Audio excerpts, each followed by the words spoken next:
El título de mi trabajo es Perfeccionamiento del procedimiento para la fiscalización de los tributos asociados a los actos de compraventa. En el diagnóstico tenemos el comportamiento de los actos notariales por año, que el importe a cobrar en el 2022 es de 13 millones, en el año 2023 17 millones y en el año 2024 46 millones. Aquí vemos la cantidad de millones que va aumentando por año. Y la deuda cobrada en el 2023 fue de 5 millones, en el 2022 es de 5 millones, en el 2023 de 6 millones y en el 2024 de 25 millones. Ha ido en ascenso, pero igualmente ha ido en ascenso el importe a cobrar. La deuda pendiente de pago, que es la que nos referiremos más, es de 8 millones en el 2022, de 10 millones en el 2023 y de 20 millones en el 2024. En este diagnóstico podemos ver que no todos los clientes que realizan actos de compraventa declaran sus ingresos reales a través de la declaración jurada de J05 o por el que se adjudica el bien, y mediante el CR09 el que realiza la venta, lo que constituye una evasión de impuestos. Existe insuficiente cultura tributaria en los diferentes sectores de la sociedad y insuficiente control fiscal por parte de la ONAR. El problema que vemos es cómo fiscalizar el procedimiento de actos notariales de compraventa en la ONAR del municipio de Holguín. El objetivo general que nos proponemos es perfeccionar el procedimiento de fiscalización para los actos notariales de compraventa en la ONAR del municipio de Holguín. La tarea que nos hemos propuesto es realizar fundamentación teórica conceptual del proceso de fiscalización de los actos notariales de compraventa, diagnosticar el proceso de fiscalización de los tributos a los contribuyentes que realizaron actos notariales de compraventa, perfeccionar el procedimiento para fiscalizar los actos notariales de compraventa y validar el procedimiento propuesto mediante la aplicación de un proceso de fiscalización de los tributos asociados a actos notariales de compraventa en la ONAR del municipio de Holguín. Los métodos y técnicas, pues tenemos los métodos teóricos, análisis, síntesis, deducción, en método empírico, la observación científica, y técnica, la entrevista y la encuesta. En el capítulo 1, los fundamentos teóricos y metodológicos de la investigación. En el capítulo 2, la propuesta para perfeccionar el procedimiento de fiscalización en los actos de compraventa para la determinación de deuda en el impuesto sobre ingresos personales e impuesto sobre la transmisión de bienes y herencias. El procedimiento que estamos en este momento es la selección y recopilación de datos del sujeto. O sea, seleccionamos los casos con deudas de mayor importe. Citamos al sujeto a fiscalizar y revisar su documentación legal. En la ejecución de la fiscalización al impuesto sobre ingresos personales e impuesto sobre la transmisión de bienes y herencias, pues revisamos la escritura notarial, se realiza entrevista al contribuyente, cálculo del tipo impositivo, determinación de la deuda con recargo y multa, luego se confecciona el borrador del informe y proyecto de resolución y finalmente la notificación de la fiscalización mediante la resolución e informe. En la aplicación del procedimiento, o sea, en la fase 1, la exploración preliminar, recopilación y análisis de la información del contribuyente.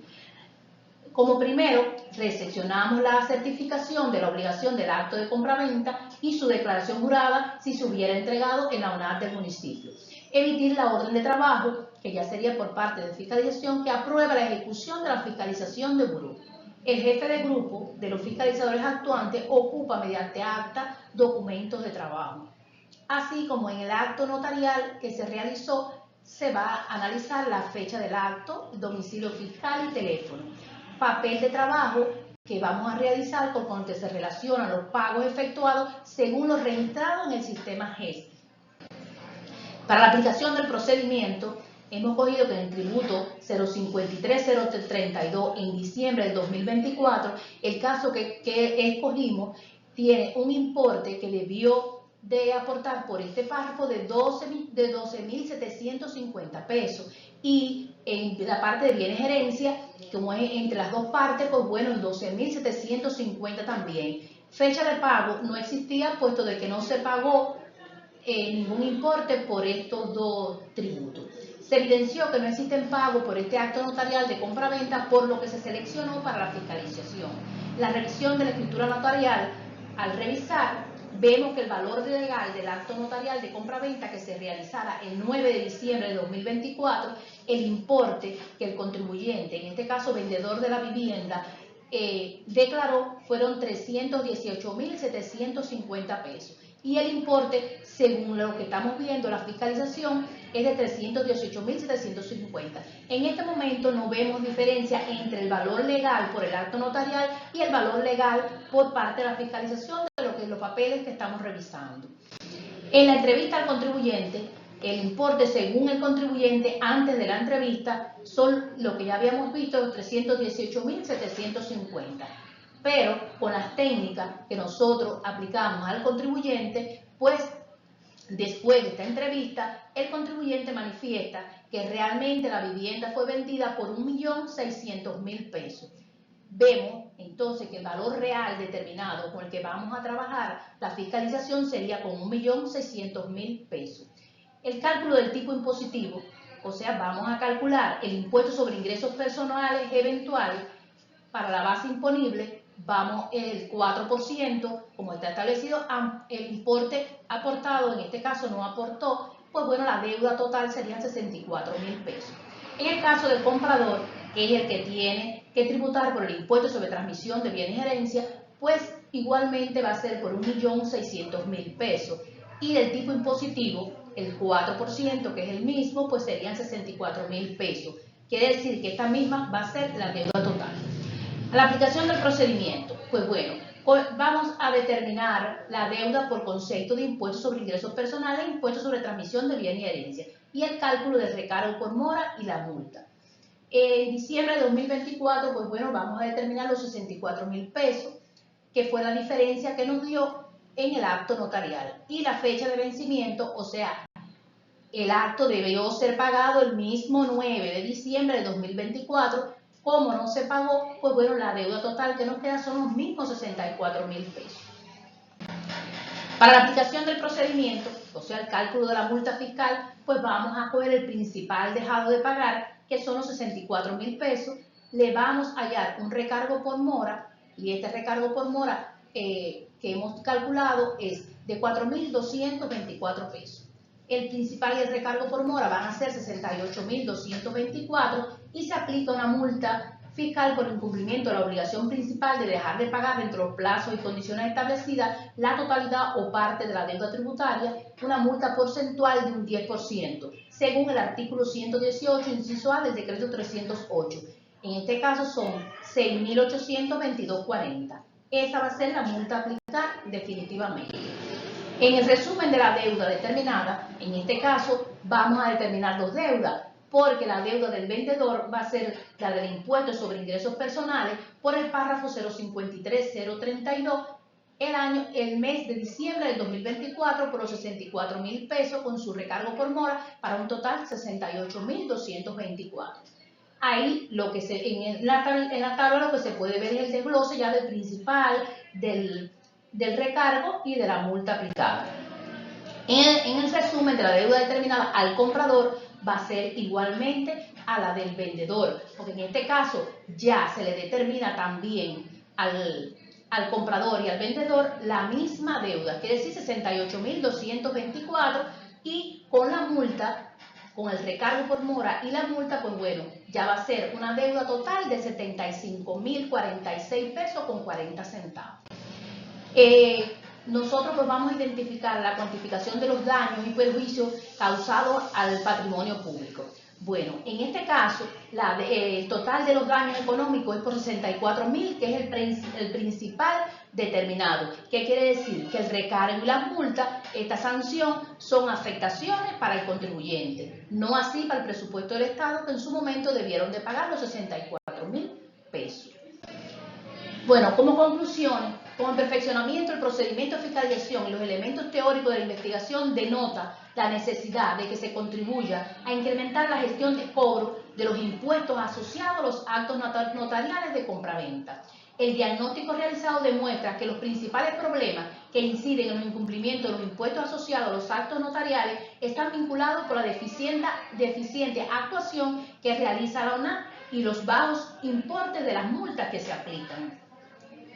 El perfeccionamiento del procedimiento propuesto contribuye a crear capacidad de riesgo e ir eliminando los incumplimientos en los pagos de los impuestos asociados a actos notariales. La validación del procedimiento propuesto se convierte en una herramienta que fortalece el trabajo del área de fiscalización en el municipio de Holguín.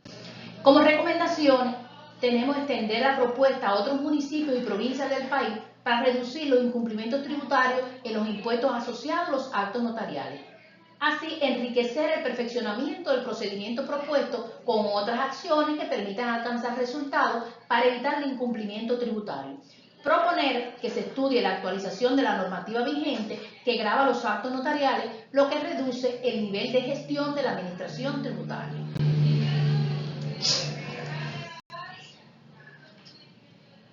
Las preguntas que pudieran estar asociadas a este trabajo, pues bueno, en la situación problemática se expone que estos incumplimientos tienen una de las causas, la baja cultura tributaria. Sin embargo, el objetivo de la fiscalización es fiscalizar el incumplimiento. No hay una contradicción. Bueno, decimos que no hay una contradicción.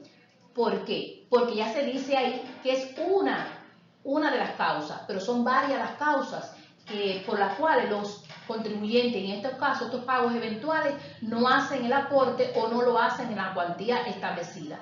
Quiere decir que, como muchos sabemos, las casas hoy en día se venden fundamentalmente en moneda, o sea, en USD, y el contravalor, pues bueno, son grandes cantidades de millones de pesos. Estos millones de pesos nunca se declaran, y entonces lo que estamos proponiendo con la fiscalización, en este caso, es que se lleve a una fuerte entrevista donde podamos contactar que los contribuyentes eventuales pues realicen el pago, y no solo el pago, sino que lo aporten como está establecido, no por los valores referenciales, que en estos momentos hay otra resolución para los valores referenciales, pero no cubre todas las expectativas. O sea, no obstante a eso, ellos siempre van a evadir el fisco. En la página 12 se hace alusión a una resolución. ¿Cuál es la misma? Bueno, en la página 12 de nuestro trabajo, a la resolución que se hace alusión es, en esta resolución, es la resolución que va a determinar la deuda tributaria. Es una resolución que no tiene otra, o sea, es la misma resolución que ya nosotros hemos ido analizando durante todo el trabajo. ¿En qué se diferencia la resolución 71 y 72 que están en la sección de aplicación del procedimiento? Bueno, como ya dijimos, en la resolución 71 y 72 son dos resoluciones que no son diferentes, pero a la vez tienen su semejanza. Su semejanza, que es una resolución realizada y firmada por el director provincial de la ONAR, tanto para el comprador, que en este caso la resolución 71, y la 72 es para el vendedor, que es el mismo importe, pero realmente no es una resolución que tenga diferencia, solo en el impuesto que se está verificando, ingresos personales, y en el otro la transmisión de bienes y herencia, y así lo recoge la resolución.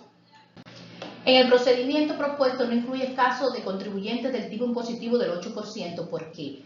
Bueno, no se recogen casos del tipo impositivo del 8% porque la muestra que se cogió y de donde se determinó el contribuyente que íbamos a verificar, en este caso no era propietario de otro vehículo, que en el caso de los vehículos es cuando se halla el tipo impositivo del 8%. En el caso de las casas, en este caso de la vivienda, solo pueden tener una sola propiedad, o sea, pueden tener otra en el campo, en la playa, pero título de propiedad solamente es una. Por eso es que no se pone en caso del tipo impositivo del 8%, porque es una vivienda, no es, en este caso, no se utilizó ningún vehículo.